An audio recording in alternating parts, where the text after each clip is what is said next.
তখন সাহাবায়ে কেরাম ডাক দিয়ে বলতেছে, নবী গো, ইয়া রাসূলুল্লাহ, এইগুলা আপনার সমস্ত উম্মতরা মিলিয়া দান করেছে, আর ওই পাশের যে উটগুলা 1000 উট 100 ঘোড়া আপনার উম্মত উসমান সেটা আল্লাহর পথে দান করেছে।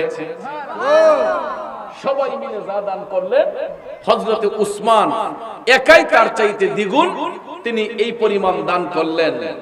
এখন ভাইরা আমার, হযরতে উসমান তো একা দান করেছেন, উনার মধ্যে অহংকারী ভাব আসতে পারতো কি পারতো না? কথা বলেন, পারতো কি পারতো না? কারণ তিনি তো সবচেয়ে বড় দানশীল, সবচেয়ে বেশি দান করেছেন, আর সাহাবায়ে কেরাম তারা অল্প অল্প করে দান করেছেন। এখন আল্লাহর হাবিব সাল্লাল্লাহু আলাইহি ওয়াসাল্লাম এইগুলা দেখে জানতে চাইলেন সাহাবায়ে কেরামের কাছে যে এগুলা দিল কে আর এত এইগুলা দিল কে।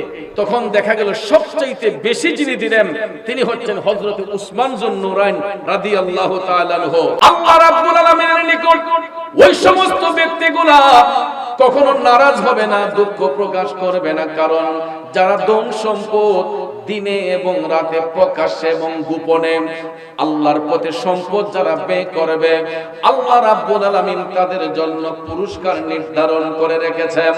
এখন প্রশ্ন হলো, আপনারা বলুন তো, সম্পদ কার দেওয়া আমানত? আল্লাহ। কথা বলেন, আমার কথা কি বুঝেন না? সম্পদ দিয়েছেন কে? আল্লাহ।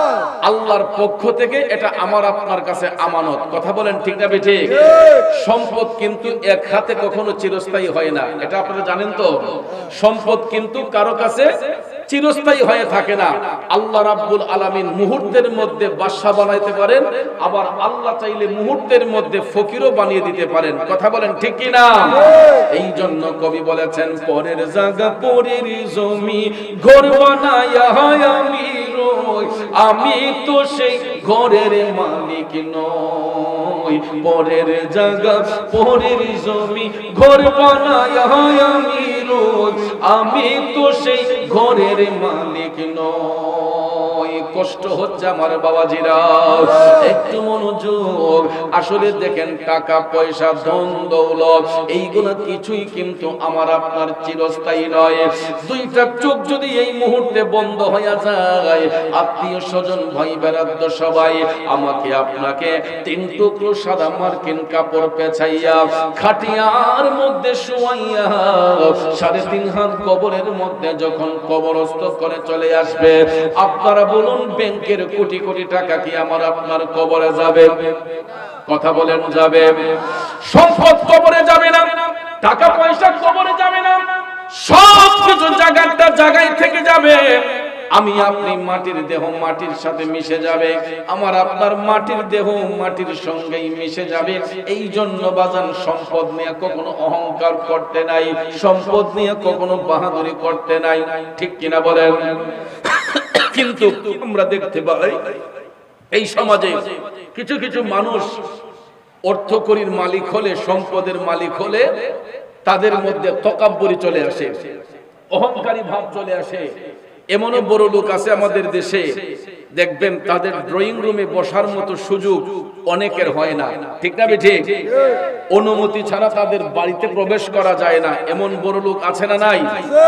বাবাজিরা আমার, বন্ধুরা আমার, যখন আল্লাহ রাব্বুল আলামিন কোরআনে পাকের এই আয়াতে কারিমা অবতীর্ণ করলেন, আমার মদিনার কামলিওয়ালা নবী, মায়ার নবী, দয়ার নবী, এই আলোচনা যখন সাহাবায়ে কেরামের সামনে যখন উত্থাপন করলেন, যারা দিনে এবং রাতে প্রকাশ্যে এবং গোপনে যারা সম্পদ আল্লাহর পথে ব্যয় করবে, আল্লাহ পুরস্কৃত করবে, যখন মদিনার কামলিওয়ালা নবী, মায়ার নবী, দয়ার নবী এই বক্তব্য যখন সাহাবায়ে কেরামের সামনে উপস্থাপন করলেন, সাহাবায়ে কেরাম তাদের অর্জিত ধন সম্পদ যা ছিল সব কিছু তারা নবীর কদমে কুরবান করতে প্রস্তুত। আল্লাহর হাবিব সাল্লাল্লাহু আলাইহি ওয়াসাল্লাম তখন সাহাবায়ে কেরামকে মুতার যুদ্ধের বর্ণনা দিলেন। মুতার যুদ্ধে সাহাবায়ে কেরাম অর্থ সংকটের মধ্যে ছিলেন। ইসলামের পক্ষে যে যুদ্ধটা হয়েছিল, মুতার যুদ্ধে সাহাবায়ে কেরামের হাতে টাকা পয়সা ছিল না, এবং ওই মুহূর্তটা অর্থনৈতিক একটা ক্রাইসিস ছিল। ওই মুহূর্তে সাহাবায়ে কেরাম তারা অর্থ শূন্য হয়ে যেতেন।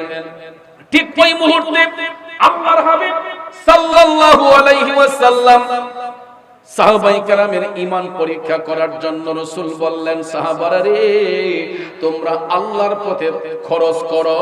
আজকে মুতার যুদ্ধে যারা আল্লাহর পথে খরচ করবা, হাসরের ময়দানে আল্লাহ রাব্বুল আলামিন তোমাদেরকে দ্বিগুণ পরিমাণ সওয়াব দান করবেন।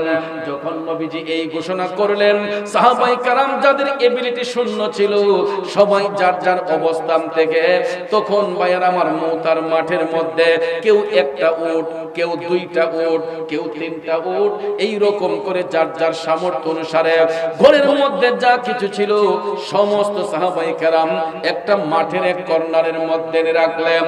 ঠিক ওই মুহূর্তে আমার নবীর সাহাবী, ধনাঢ্য সাহাবী হযরত উসমান যুন্নুরাইন রাদিয়াল্লাহু তাআলা আনহু নবীজির এই ঘোষণা পাওয়ার সঙ্গে সঙ্গে তিনি 100 উট এবং 1000 উট এবং 100 ঘোড়া, 1000 উট 100 ঘোড়া হযরত উসমান মাঠের মধ্যে আইনা এক কর্নারে হাজির করলেন।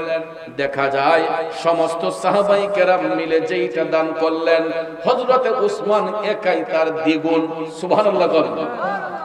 হযরত উসমান একাই তার দ্বিগুণ।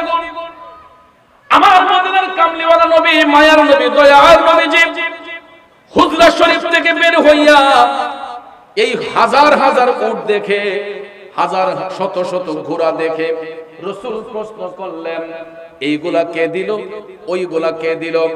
তখন সাহাবায়ে কেরাম ডাক দিয়ে বলতেছে, নবী গো, ইয়া রাসূলুল্লাহ, এইগুলা আপনার সমস্ত উম্মতরা মিলিয়া দান করেছে, আর ওই পাশের যেই উটগুলা 1000 উট 100 ঘোড়া আপনার উম্মত উসমান সেটা আল্লাহর পথে দান করেছে। সবাই মিলে যা দান করলেন, হযরত উসমান একাই তার চাইতে দ্বিগুণ তিনি এই পরিমাণ দান করলেন। এখন ভাইরা আমার, হযরত উসমান তো একা দান করেছেন, উনার মধ্যে অহংকারী ভাব আসতে পারতো কি পারতো না? কথা বলেন, পারতো কি পারতো না? কারণ তিনি তো সবচেয়ে বড় দানশীল, সবচেয়ে বেশি দান করেছেন, আর সাহাবায়ে কেরাম তারা অল্প অল্প করে দান করেছেন।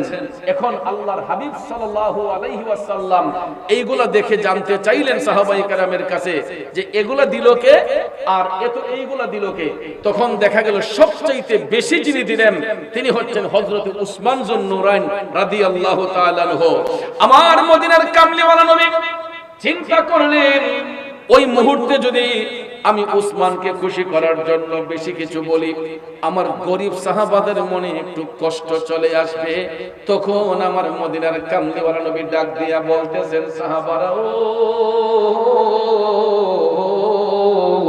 ও আমার সাহাবারা, আপনারা অল্প অল্প দান করিয়া যেই পরিমাণ সওয়াব লাভ করেছেন, হযরতে উসমান সবার চাইতে বেশি দান করে যেই সওয়াব অর্জন করেছে, আপনারা যে অল্প অল্প করে দান করেছেন, আপনারাও একই পরিমাণ সওয়াব আল্লাহর কাছ থেকে পাবেন।